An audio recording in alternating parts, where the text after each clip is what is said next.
Hello guys, good morning. कैसे हो? I hope अच्छे ही होंगे। आज मैं आपके सामने एक शिक्षाप्रद स्टोरी लेकर के हाजिर हुई हूँ, जिसका शीर्षक है बुद्धिमान की परीक्षा। बहुत समय पहले की बात है। प्राचीन काल में शिक्षा गुरुकुल में ही मिलती थी। शिक्षा ग्रहण करने के लिए बच्चे को अपनी 25 वर्ष गुरुकुल में ही बितानी पड़ती थी। उस समय एक प्रचंड पंडित हुआ करते थे, जिसका नाम था राधा गुप्त। राधा गुप्त, जिनका गुरुकुल बहुत प्रसिद्ध था। वहाँ दूर दूर से राज्य के शिष्य शिक्षा प्राप्त करने के लिए राधा गुप्त के गुरुकुल में आते थे, जो एक बहुत विद्वान पंडित थे। जैसे जैसे उस पंडित राधा गुप्त पंडित की उम्र ढलने लगी, तो उसकी पत्नी का देहांत हो गया। राधा गुप्त चिंतित रहने लगे। उनकी एक कन्या थी। धीरे धीरे वह भी बड़ी होने लगी और एक समय ऐसा आया कि राधा गुप्त को उस अपनी बेटी की शादी की चिंता सताने लगी। तो राधा गुप्त किसी होनहार लड़के से अपनी बेटी की शादी करना चाहते थे। वो सोचते थे कि भले ही मेरा दामाद अमीर न हो, लेकिन बुद्धिमान होना चाहिए, ताकि हर परिस्थिति में वो मेरी लड़की की रक्षा कर सके और उसकी हर आवश्यकता पूरी कर सकता हो।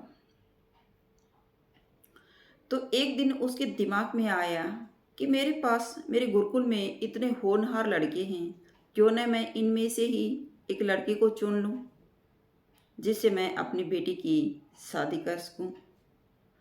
तो उसने अपनी बेटी की शादी के लिए एक परीक्षा रखी और अपने गुरुकुल के सभी शिष्यों को इकट्ठा किया और कहा कि मैं तुम्हारी एक बुद्धिमान की परीक्षा लेना चाहता हूँ। क्या तुम सब तैयार हो? तो सभी ने कहा कि हाँ गुरुजी, हम सब तैयार हैं। तो उसने कहा कि मेरी बेटी बड़ी हो गई है और अब मुझे इसकी शादी की चिंता है। मेरे पास धन दौलत नहीं है और मैं चाहता हूँ कि एक अच्छा और होनहार लड़के से अपनी बेटी की शादी कर सकूँ, जो मेरी बेटी की हर हालत में रक्षा कर सके और उसकी हर ज़रूरत पूरी कर सके। तब गुरुजी ने कहा कि मैं तुमसे एक तुम्हारी परीक्षा लेना चाहता हूँ कि मेरे पास धन दौलत नहीं है और मुझे अपनी बेटी के दहेज में कुछ ज़रूरी सामान भी देना है, जो मेरे पास अब नहीं है।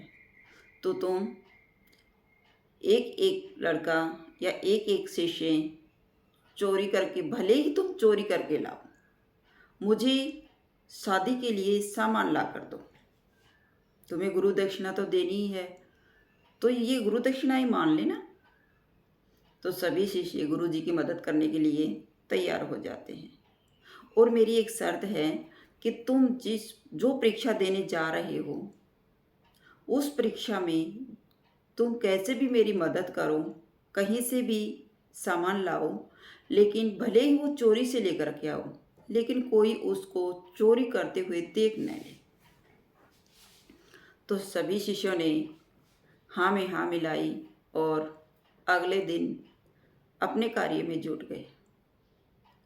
सभी शिष्य इधर उधर से, कोई अपने घर से सामान लेकर के आया, किसी ने चोरी की, तो काफ़ी शादी के लिए सामान एकत्रित कर लिया।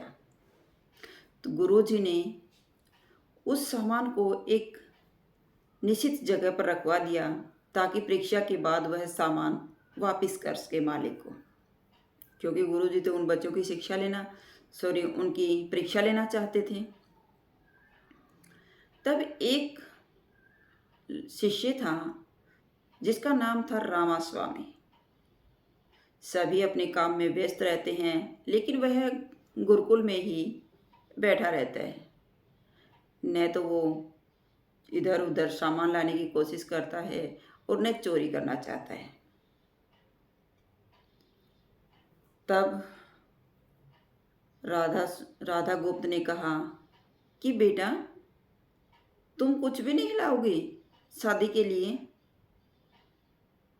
तो लड़के ने कहा कि गुरुजी, मेरे पास कुछ भी नहीं है, मैं चोरी नहीं करना चाहता। तब गुरुजी ने पूछा, क्यों, तुम मेरी मदद नहीं करना चाहते? वह लड़का राधा गुप्त का होनहार छात्र था। तब उसने कहा कि गुरुजी, मैं आपकी हेल्प तो करना चाहता हूँ, लेकिन मैं चोरी नहीं करना चाहता, क्योंकि आपने इस परीक्षा में एक शर्त रखी है कि तुम जहाँ से भी चोरी करोगे बस कोई तुम्हें देखे ना।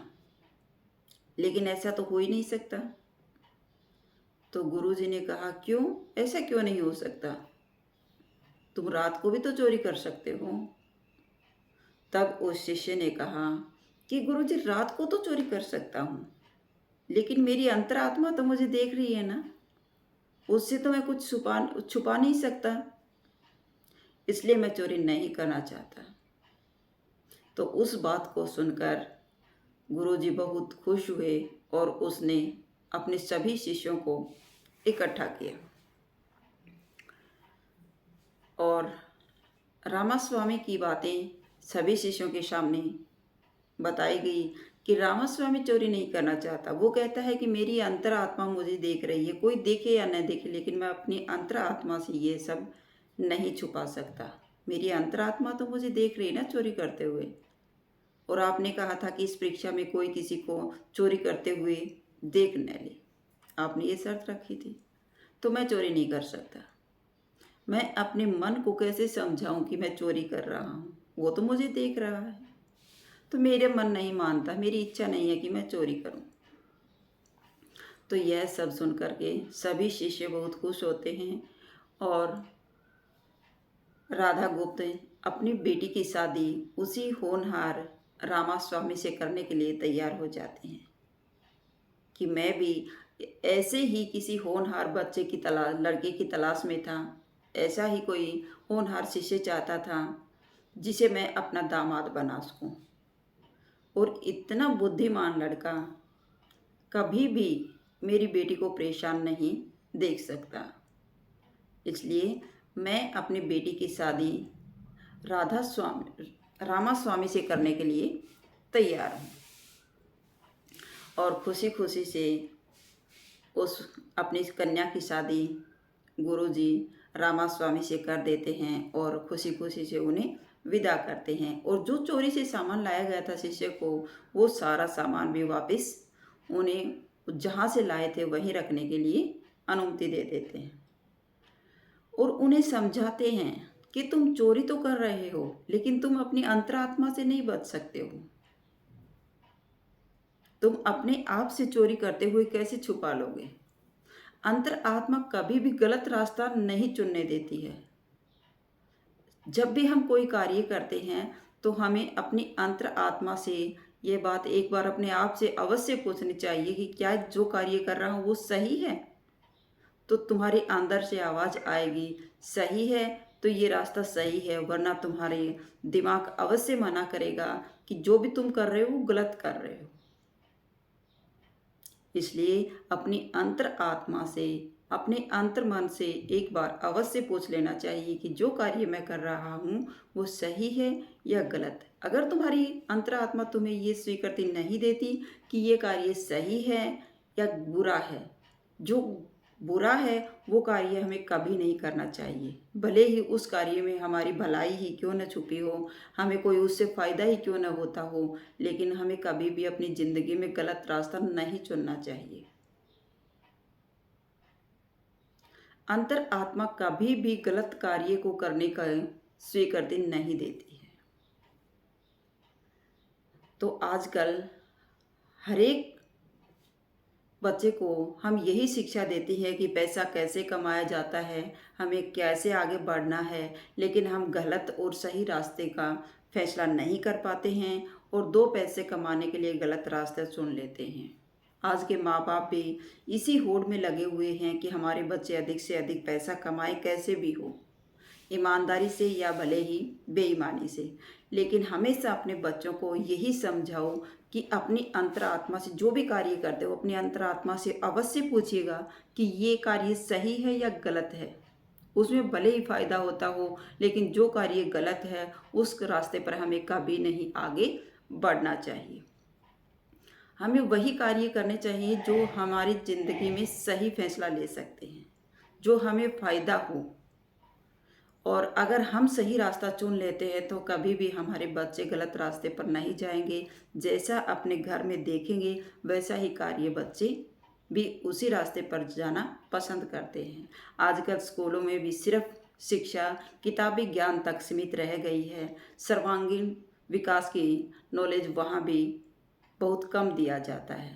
इसलिए अपने बच्चे को स्कूल या घर पर सर्वांगीण विकास से संबंधित नॉलेज अवश्य दें और अपनी अंतरात्मा से अवश्य पूछें कि हम ये कार्य कर रहे हैं या सही है या गलत।